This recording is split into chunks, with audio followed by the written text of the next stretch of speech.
More than 3 million people visit the Lincoln Park Zoo every year to experience wildlife right here in the middle of the city. But not many people know all of the behind-the-scenes work that goes into making sure these animals are well-fed and healthy.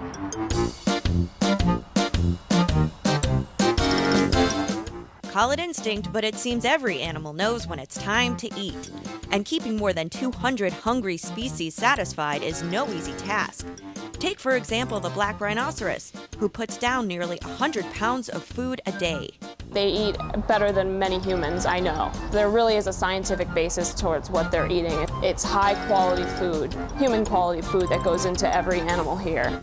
Yes, just like our favorite celebrities, the residents at the Lincoln Park Zoo have both a personal nutritionist and chefs to prep their meals in the zoo's commissary before they're packed up and shipped out to each animal house every morning. So this is our produce cooler. We always keep on hand a lot of different fruit, so watermelon, kiwi, grapes, nectarines, pineapple, oranges, mangoes. Over here is some more of our veggies, leeks, radishes, celery, asparagus. Yep, and then some squash over there, lots of lettuce, and there's our bamboo for our red panda. We always try to keep a variety. We want to change it up for all of the animals. If they get stuck on one specific diet, then they might stop eating. So just like if we were to eat the same thing every day for a week, we'd be really bored and never want to eat that again. Well, we don't do that to our animals either. The Lincoln Park Zoo dishes out 220 pounds of produce in just one day. There's also no lack of variety in the zoo's frozen food section. Dennis here has taken a box out of the frozen meat locker. And what do we have in here and who's it for? Well, as you can see, it says BH, which means birdhouse. This is a frozen block of fish called silver sides. This is called krill. I have to admit that that does not smell very good.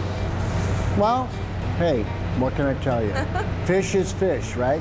These are probably week-old mice. Some birds of prey use it. These are little pinkies. We get these from a supplier down in Indiana. Baby mice. The birds love them. Oh. These are also what we call fuzzies. They have a little fuzzy back. Yummy. I thought you'd be interested about that. Now you open up a box and that's what you get. Some of the animals prefer beef to rodents. Most of the beef comes ground up like sausage links from a supplier in California. But once a week, the lions are treated to the equivalent of a steak at Gibson's. It's a big roast. Yeah, well, there's actually two in here. Oh, okay. This probably weighs 20 pounds. One of these roasts probably weigh about 10 pounds apiece. So they have to be on their best behavior. Well, I guess so. You could say that. They get it regardless if they're on their best behavior. Continuing down the food pyramid, you'll find grain for nearly every kind of animal. Just like Purina for your dog, there are mixtures tailored to different species like goats, primates, birds, and even fish. The animals chow down more than 2,500 pounds of bagged food in 1 week alone. Not all of the food is shipped in. The zoo grows some of the menu items right here. Giraffes help themselves to trees at the zoo, and so do these little guys, if you can see them.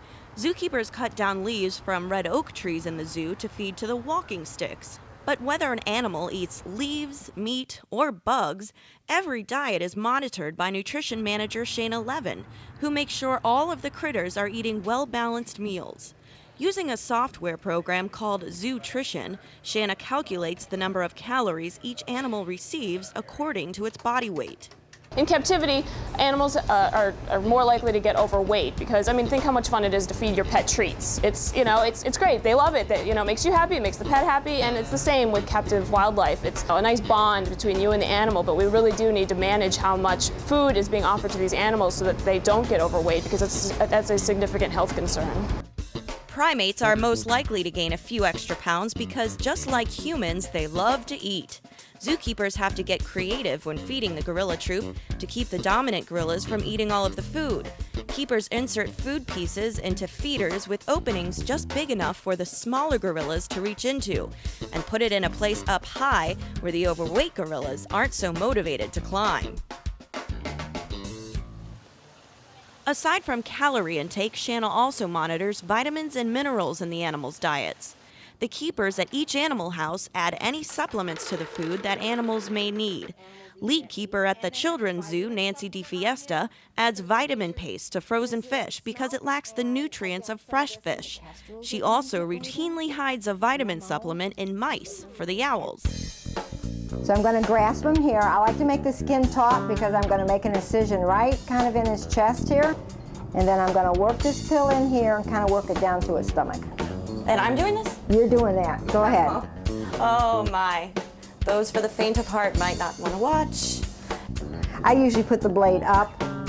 Oh, up this way? Yeah, I do. That's just me. I don't know if it really makes that much difference. In that way, I can just push it up. I feel like I'm back in science class, dissecting mice. Is that good, or? Okay, that looks good. I think you can squeeze the pill in there. All right, little owl. Owl's never gonna know this was in here. That's what we hope. Oh, look at that. It disappeared. Very good. All right. Well-balanced meals are not only used to fill up empty stomachs at the Lincoln Park Zoo, food is also used as an incentive for training and for entertainment. When we come back, we'll show you which animals are motivated to learn important skills in exchange for food, and also how a special treat can brighten an animal's day.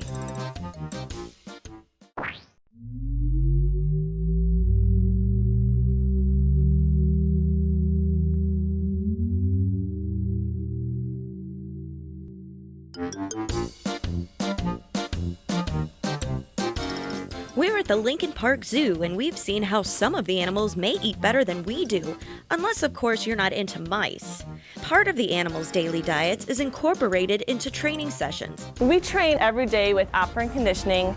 We use food as a positive reinforcement, and because our bears are so food motivated, it works really, really well. Both bears and gorillas are conditioned to present certain body parts, so they know what to do when they go in for a visit to the vet. We train them so that we can look in their eyes with flashlights, so that we can open their mouths and show the veterinarians their teeth.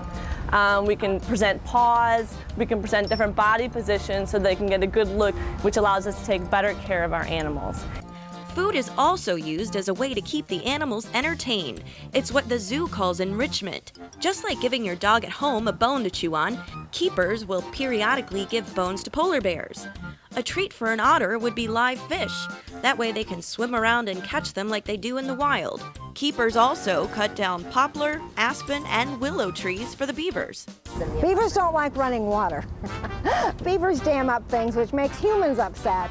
But it really helps the ecology. They eat the leaves, they use the woods for bedding in their lodge. So every beaver doesn't have to have a dam, but they like to build dams.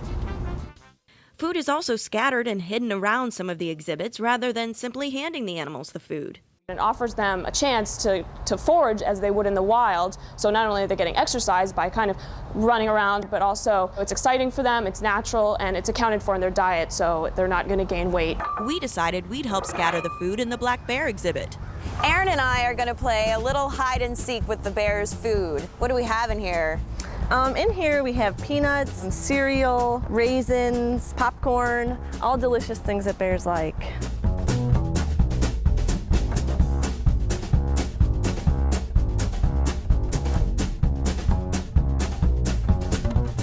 I'm gonna make this bear really work for his food. I'm gonna hide it behind this tree.